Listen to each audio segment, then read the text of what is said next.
Right welcome back to big TV digital exclusive big breaking news చూస్తున్నాం. మలక్పేటలో జరిగిన శిరీష మృతి పైన బిగ్ ట్విస్ట్ కూడా బయటకు వచ్చింది. పోస్ట్ మార్టం రిపోర్ట్ అనంతరం కూడా తను కేవలం ఊపిరాడకుండా కూడా చనిపోయింది అని కూడా డాక్టర్లు వెల్లడించారు. అంటే ఎవరైనా గొంతు నులిమి చంపేస్తుంటారని కూడా డాక్టర్లు చెప్పారు. అయితే చనిపోయిందని పోస్ట్ మార్టం రిపోర్ట్ రాకముందు గుండెపోటు వల్లే చనిపోయింది అని భర్త వినయ్ కూడా నటించాడు. అంతేకాకుండా శిరీషను తాను ఏమీ చేయలేదన్నాడు వినయ్. హత్య జరిగినా ఏమీ తెలియనట్లు కూడా యాక్ట్ చేశాడు. పోస్ట్ మార్టం ఒకవైపు లోపల జరుగుతుంటే మరోవైపు వినయ్ కూడా నాకు నా భార్య చనిపోవడానికి ఏమాత్రం సంబంధం లేదు, తను కేవలం గుండెపోటుతో చనిపోయింది, నాకు ఆ మృతికి సంబంధం లేదు, ఒకవేళ నిజంగా నేను కానీ హత్య చేసినట్లు ఎక్కడన్నా తేలితే నన్ను ఉరి తీసినా పర్లేదు అని చెప్పాడు. అసలు ఆ వీడియో బయటలో ఏం మాట్లాడాడు, బిగ్ టీవీతో ఎక్స్క్లూజివ్ గా ఏం చెప్పాడు అనేది ఒకసారి విందాం. ఆల్రెడీ సండే కదా అని చెప్పి 8:30 వాటర్ వస్తుంటే లేపింది, అరుస్తూ ఉంది. మా సిస్టర్ రూమ్లో నాకు ఏందా అని కొంచెం చూసి బయట ఏమన్నా అంటే నాకు అపార్ట్మెంట్ కొంచెం బయటకే ఉంటుంది, బయట నుంచి ఏమోలని మళ్ళీ ఇక్కడ ఇంట్లో నుంచే ఉందని చెప్పి లేదు చూసేసరికి రూమ్లో ఏమక్కు ఇట్లా ఇట్లా ఇట్లా అంటా ఉంది. ఏమైంది ఏం లేదు వినయ్ అన్నది, అంతే అయిపోయింది వినయ్ ఏం లేదు అన్నది. ఇంకెమ్మటే 108కి ఫోన్ చేసినాం సార్, వచ్చింది, తీసుకెళ్ళినాం, హాస్పిటల్ పోయినాక నా కొన్ని గంటల్లో అయిపోయింది అన్నారు. సన్ రైజ్ హాస్పిటల్లో నేను ఎంప్లాయ్, నేను రిసెప్షను, ఆ అమ్మాయి సిస్టరు, మాకు అక్కడ ఎమ్మోడి.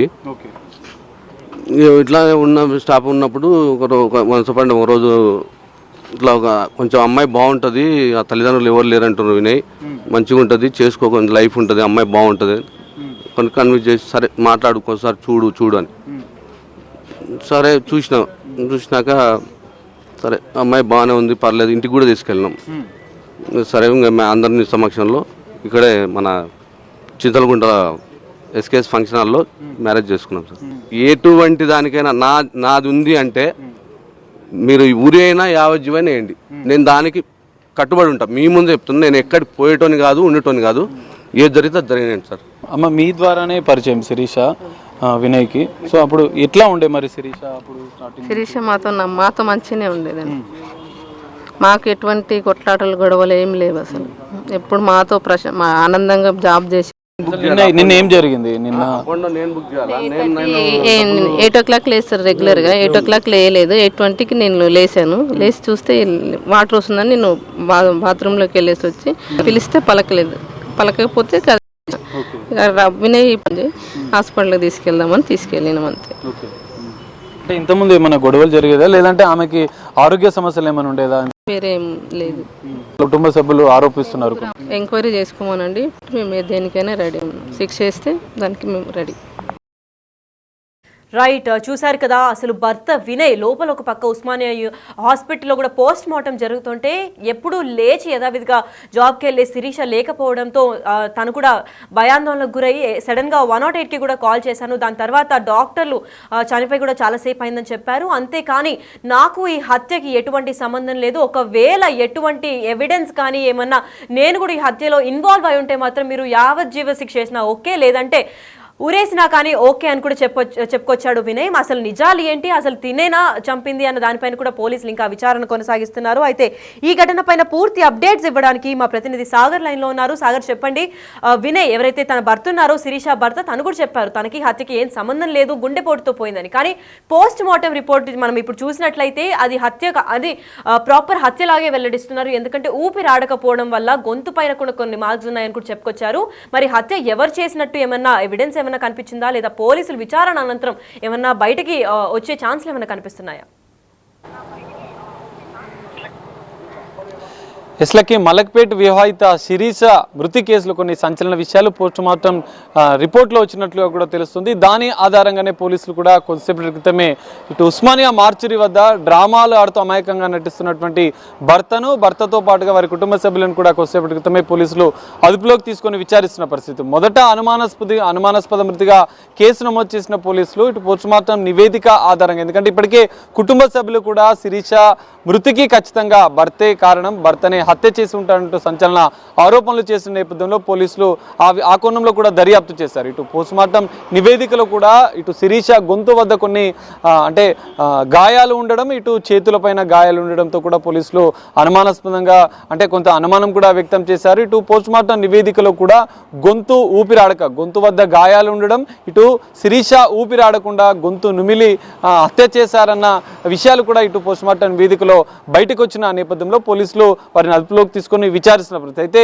మొదటగా ఇటు శిరీష మృతి చెందింది హార్ట్ అటాక్తో అని చెప్పి వారి కుటుంబ సభ్యులకు సమాచారం ఇచ్చిన అనంతరం కొన్ని డ్రామా ఆడినటువంటి వినయ్ కుమార్, శిరీష భర్త వినయ్ కుమార్ కూడా అటు ప్రైవేట్ ఆసుపత్రికి తీసుకెళ్లి అక్కడ అడ్మిట్ చేసే ప్రయత్నం చేశాడు. అప్పటికే శిరీష మృతి చెందిందని తెలిసి కూడా అక్కడి నుంచి ఇటు ప్రైవేట్ ఆసుపత్రి వాళ్ళు అడ్మిట్ చేసుకోకపోవడంతో ప్రైవేట్ అంబులెన్స్ ద్వారా ఇటు శ్రీశైలంలో దోమలపెంటలో ఉన్నటువంటి వారి ఊరికి తీసుకెళ్లి అక్కడ అంత్యక్రియలు చేసి ఎలాంటి ఆధారాలు లేకుండా చేద్దామని చెప్పి ఒక ప్లాన్ చేశాడు. అమాయకంగా నటిస్తూ హార్ట్ అటాక్తో భార్య శిరీష మృతి చెందినట్టు కూడా నమ్మించే ప్రయత్నం చేశారు. కానీ వెంటనే ఇటు శిరీష కుటుంబ సభ్యులు అప్రమత్తమై, వాళ్ళ సోదరి కూడా అప్రమత్తమై వెంటనే చాదర్గుట్ పోలీసులకు ఫిర్యాదు చేయడం, ఇటు పోలీసులు కూడా సీసీ కెమెరాల ఆధారంగా ఇటు ప్రైవేట్ ఆసుపత్రికి తీసుకొచ్చిన అనంతరం ఒక ప్రైవేట్ అంబులెన్స్ ద్వారా కూడా శ్రీశైలం తీసుకెళ్తున్నట్లుగా కూడా శిరీష మృతదేహాన్ని శ్రీశైలం దోమలపెంటకు తీసుకెళ్తున్నట్లుగా కూడా గుర్తించిన పోలీసులు సీసీ కెమెరాల ఆధారంగా ఇటు అంబులెన్స్ కూడా అక్కడి నుంచి ఎక్కడి వరకు చేరుకుందని చెప్పి తెలుసుకొని దాని ద్వారా దర్యాప్తు చేసినటువంటి పోలీసులు అంబులెన్స్ కూడా హైదరాబాద్కు రిటర్న్ పంపించారు. ఇటు ఉస్మానియా మార్చురీకి కూడా తరలించిన పరిస్థితి పోస్ట్ మార్టం నిమిత్తం. సో ఈ నేపథ్యంలోనే అక్కడికి వచ్చిన సందర్భంలో కూడా భర్త వినయ్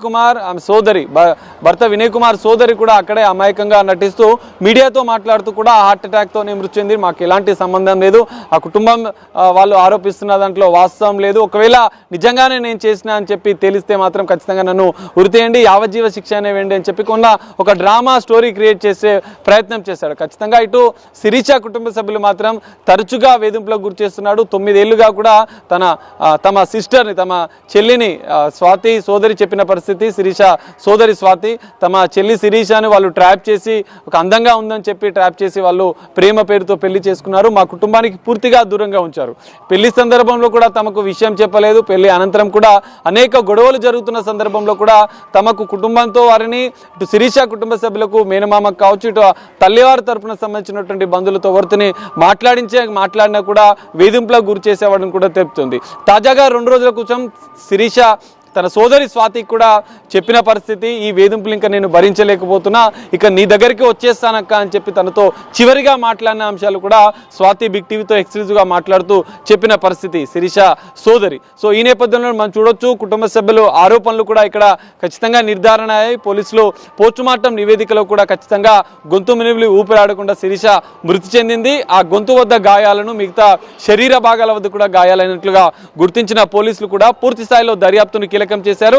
ఇటు భర్తను అదుపులోకి తీసుకొని విచారణ చేస్తున్న పరిస్థితి కూడా కనిపిస్తుంది. ఈ మొత్తం ఎపిసోడ్లో ఖచ్చితంగా భర్తే హత్య చేశాడని చెప్పి ప్రాథమికంగా కూడా పోలీసులు నిర్ధారించారు. అనుమానాస్పద మృతిగా మొదట పోలీసులు కేసు నమోదు చేసిన నేపథ్యంలో ఇటు పోస్ట్మార్టం నివేదికలో ఖచ్చితంగా కీలక విషయాలు బయటపడ్డ నేపథ్యంలో ఇటు వినయ్ కుమార్తో పాటు వారి కుటుంబ సభ్యులను కూడా, ఎందుకంటే వీరంతా కూడా కలిసి మలక్పేటలో నివాసం ఉంటున్నారు, అందరూ ఒకే దగ్గర నివాసం ఉంటున్నారు కాబట్టి వీళ్ళ ప్రమేయం కూడా ఏమైనా ఉందా అన్న కోణంలో కూడా పోలీసుల దర్యాప్తు కొనసాగుతుంది.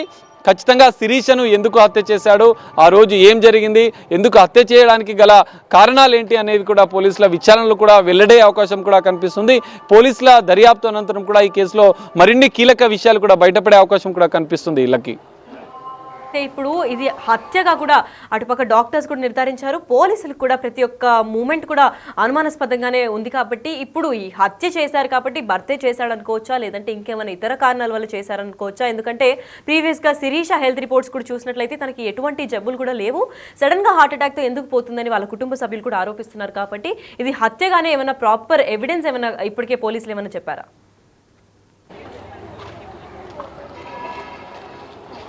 ఎస్లకి ఖచ్చితంగా, ఎందుకంటే ఇప్పటివరకు శిరీషకి ఎలాంటి ఆరోగ్య సమస్యలు లేవనే అంశం ఒకటి, ఇటు కుటుంబ సభ్యులు కూడా తరచుగా వేధిస్తున్నాడని చెప్పి, ఎందుకంటే ఇటు వినయ్ కుమార్కి ఎలాంటి జాబ్ లేకపోవడం, శిరీష మీదనే ఆధారపడి ఉండడం, వాళ్ళ సోదరి మనలతో అందరితో కలిసి ఉండడం, తరచుగా ఆమెను వేధించడం, మద్యానికి బానిసై ఇటు శిరీష కుటుంబ సభ్యుల్లో ఒకరే స్వాతి తమ సిస్టరే తన ఇంటికి వస్తుంది, తన ఇంటికి వచ్చిన సందర్భంలో కూడా తరచూ మద్యం సేవించి వేధింపులకు గురి చేసేవాడన్న అంశాలు కూడా ఇటు శిరీష కుటుంబ సభ్యులు చెప్తున్నారు. అయితే గత కొన్నేళ్లుగా వేధింపులు ఎక్కువయ్యాయి, వేధింపులు తీవ్రమయ్యాయి. తనను మద్యానికి బానిసై వచ్చి తరచూ తన పైన కొట్టేవాడు, తనను దాడి చేసేవాడు, తనను బ్రతకనివ్వడం లేదు అంటూ బోరున విలపిస్తూ అటు కుటుంబ సభ్యులకు కూడా ఇటు శిరీష చెప్పిన పరిస్థితి. ఈ నేపథ్యంలోనే ఖచ్చితంగా వేధింపుల వల్లే గొడవ జరిగి ఉంటుంది అనేది ఇప్పుడు పోలీసులు ప్రాథమికంగా నిర్ధారించిన పరిస్థితి. గొడవ అనంతరం కూడా, ఎందుకంటే ఇక్కడ కీలకంగా పోస్టుమార్టం నివేదికలో శిరీష ఊపిరాడకుండా మృతి చెందింది, ఎలాంటి ఇతర ఆరోగ్య సమస్యలు లేవు, హార్ట్ అటాక్ వచ్చిందన్న, అంటే ఇప్పటికే హార్ట్ అటాక్ వచ్చిందని చెప్పి వీళ్ళు శిరీష భర్త అటు కుటుంబ సభ్యులు చెప్తున్న నేపథ్యంలో ఖచ్చితంగా అలాంటి ఆనవాళ్ళు పోస్టుమార్టం నివేదికలో లేకపోవడంతో ఈ మొత్తం డ్రామాలో కీలకంగా వినయ్ కుమార్ భర్త వినయ్ కుమారే కీలక సూత్రధారి. ఆయనతో పాటు ఇంకెవరైనా ఇటు శిరీష మృతికి హత్యకి ఎవరైనా కారణాలు ఉన్నారా, మిగతా వాళ్ళు ఎవరైనా సహకరించారా, మరి వినయ్ కుమార్ ఒకడే ఎందుకు హతమార్చడానికి గల ప్రధాన కారణాలు ఏంటి అనేది కూడా పోలీసుల దర్యాప్తులో తేలనుంది. పోలీసుల దర్యాప్తులు ఇప్పటికే ప్రాథమికంగా అయితే ఊపిరి ఆడకుండా మృతి చెందడం శిరీష, ఇటు భర్తనేమో ఈ విధంగా డ్రామాలు చేయడం, అంబులెన్స్ ద్వారా తరలించడం, ప్రైవేట్ ఆసుపత్రికి తరలించడం, ఇటు హార్ట్ అటాక్ వచ్చిందని చెప్పి కుటుంబ సభ్యులకు సమాచారం ఇవ్వడం, కుటుంబ సభ్యులు రాకముందే వారిని అక్కడి నుంచి శిరీష మృతదేహాన్ని అక్కడి నుంచి సొంతూరికి తరలించి అంత్యక్రియలు చేయాలి, ఆధారాలు లేకుండా చేయాలని చెప్పుకోవడం, ఇవన్నీ పరిణామాలు చూస్తే ఖచ్చితంగా పోలీసులు కూడా అనుమానించారు. భర్తను అమాయకంగా మార్చురి దగ్గరకు వచ్చి నటిస్తున్నటువంటి భర్తను కూడా అదుపులోకి తీసుకున్నారు. విచారణలో కూడా అసలు హత్య ఎందుకు చేయాల్సి వచ్చింది, ఎందుకంటే మిగతా ఆరోగ్య సమస్యలు శిరీషకు లేని నేపథ్యంలో ఖచ్చితంగా గొంతు వద్ద గాయాలు ఉండడం, వీళ్ళిద్దరికీ తరచూ అంటే వేధింపులకు గురి చేస్తుండని చెప్పి ఇప్పటికే శిరీష కుటుంబ సభ్యులు కూడా ఫిర్యాదులో పేర్కొన్న నేపథ్యంలో వీటన్నిటినీ ఆధారాలుగా పోలీసులు సేకరించినారు. పోస్టుమార్టం నివేదికలో కూడా కీలక అంశాలు బయటపడ్డ నేపథ్యంలో పోలీసుల దర్యాప్తులో ఇటు వినయ్ కుమార్ ఒకడే హతమార్చాడా, ఎందుకు హతమార్చాడు, ప్రధాన కారణాలేంటి అన్న అంశాలు కూడా పోలీసుల దర్యాప్తులో వెల్లడే అవకాశం ఉంది. పోలీసులు కూడా ఈ కేసులో ఇప్పటికే దర్యాప్తు చేస్తున్న నేపథ్యంలో పూర్తిస్థాయి వివరాలు త్వరలో వెల్లడించే అవకాశం కూడా మనకు కనిపిస్తుంది. Lucky. Right, thank you so much for the information Sagar. Yes, అయితే మలక్పేటలో శిరీష మృతి కేసులో ట్విస్ట్ల మీద ట్విస్ట్లు అయితే బయటకు వస్తున్నాయి. ఎందుకంటే ఊపిరి ఆగిపోవడం వల్లే శిరీష మృతి చెందినట్లు ఇప్పటికే పోస్ట్ మార్టం అనంతరం డాక్టర్లు కూడా డిక్లేర్ చేశారు. అయినా కూడా చనిపోయిందని పోస్ట్ మార్టం రిపోర్ట్ వచ్చినప్పటికీ కూడా భర్త ఎవరైతే వినయ్ ఉన్నారో గుండెపోటు వల్లే చనిపోయిందని కూడా ఆరోపిస్తున్నారు. అయితే శిరీషను తాను ఏమీ చేయలేదంటున్నాడు వినయ్. మరి హత్య జరిగినా ఏమీ తెలియనట్లు నటిస్తున్నాడా లేదా నిజంగా హత్య చేశాడా అన్న దానిపైన పోలీసులు కూడా తీవ్ర స్థాయిలో విచారణ చేపడుతున్నారు. మరి మార్చురి దగ్గర వచ్చిన వినయ్ కూడా మనం చూసాం బిగ్ టీవీతో ఎక్స్క్లూజివ్ గా ఏం మాట్లాడారు. ఒకవేళ నిజంగా తను హత్య చేసినట్లు అయితే నాకు ఉరి శిక్ష వేసినా యావత్ జీవ శిక్ష వేసినా కానీ నేను ఓకే అని చెప్తాను, మీడియా ముందే చెప్తున్నాను, బిగ్ టీవీతో ఎక్స్క్లూజివ్ గా కూడా మాట్లాడారు. మరి హత్యకి సంబంధం లేకపోతే మరి గొంతు పిసికి ఎవరు చంపినట్టు అని కూడా పోలీసులకి అనుమానాలు వ్యక్తం అవుతున్నాయి. ఎందుకంటే శిరీష గొంతు దగ్గర కూడా కొన్ని గాయాలు ఉన్నాయి, అంతేకాకుండా చేతి పైన కూడా పలు గాయాలు ఉండడంతో ఇది ఖచ్చితంగా ఆత్మహత్య కూడా కాదు, ఎవరో చంపినట్లు ఊపిరి ఆగకపోవడం వల్ల అని పోస్ట్ మార్టం రిపోర్ట్ కూడా రావడం వల్ల తీవ్ర స్థాయిలో పోలీసులు కూడా దర్యాప్తు చేపడుతున్నారు. మళ్ళీ శిరీష ఫ్యామిలీ మెంబర్స్ కూడా చాలా రోజుల నుంచి వినయ్ వేధిస్తున్నాడు, ఇంకా డివోర్స్ తీసుకుందామని కూడా శిరీష వాళ్ళ అక్కకి అంటే స్వాతి అని వాళ్ళ అక్కకు కూడా చెప్పారు. పలుమార్లు కాల్ చేసి కూడా ఈ వేధింపులు నేను భరించలేకపోతున్నాను కూడా శిరీష కంప్లైంట్ చేసినట్టు కూడా చెప్పారు. రోజు తాగి వచ్చి కొట్టేవాడని కూడా చెప్పుకొచ్చారు. మరి నిజం ఏది అబద్ధం ఏది అని పోలీసులు నిర్ధారించాల్సిన సమయం అయితే వచ్చింది. మరి విచారణ అనంతరం అసలు నిజాలు ఏంటి, అసలు శిరీషని గొంతు పిసికి నిజంగానే వినయ్ చంపారా లేదా ఇంకా ఇతర కారణాల వల్ల తను చనిపోయిందా అని కూడా డిక్లరేషన్ అయితే వచ్చేస్తుంది.